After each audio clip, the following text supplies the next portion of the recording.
ভারত পাকিস্তান যুদ্ধবিরতির পর আজাদ কাশ্মীরের চাকতি সীমান্ত শহরে স্বস্তির নিঃশ্বাস ফেলছেন বাসিন্দারা। খুলছে দোকানপাট, স্কুলে ফিরছে শিক্ষার্থীরা। তবে আজাদ কাশ্মীরের বাসিন্দারা বলছেন, আপাতদৃষ্টিতে সংঘাত বন্ধ হলেও দুই দেশের মধ্যে বিরাজ করছে উত্তেজনা। যুদ্ধবিরতি অস্থায়ী হওয়ায় তাদের আশঙ্কা, যে কোনো সময় আবারও হামলা চালাতে পারে ভারতীয় বাহিনী। আজাদ কাশ্মীরের পাশাপাশি ভারত নিয়ন্ত্রিত জম্মু কাশ্মীরেও প্রাণ ফিরেছে। খুলেছে দোকানপাট, রাস্তাঘাটে স্বাভাবিক যান চলাচল। সংঘাতের কারণে শ্রীনগরের বিমানবন্দরে হজের ফ্লাইট পুনরায় চালু হয়েছে।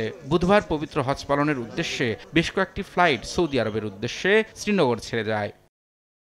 দুই দেশের সংঘাত বন্ধের পর এবার পাকিস্তানের হাতে আটক ভারতীয় সীমান্তরক্ষী বাহিনী বিএসএফের এক সদস্যকে নয়াদিল্লির কাছে হস্তান্তর করেছে ইসলামাবাদ।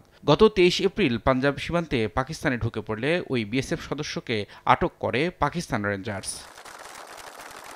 সীমান্তে শান্তি ফিরলেও অব্যাহত রয়েছে দুই দেশের বাকযুদ্ধ। মঙ্গলবার পাঞ্জাবের আদমপুর বিমান ঘাঁটিতে ভারতীয় বিমান বাহিনীর একটি সামরিক ঘাঁটি পরিদর্শনে যান নরেন্দ্র মোদী। রাশিয়ার তৈরি অত্যাধুনিক আকাশ প্রতিরক্ষা ব্যবস্থা S-400 পেছনে রেখে পাকিস্তানকে কড়া ভাষায় দেন হুঁশিয়ারি।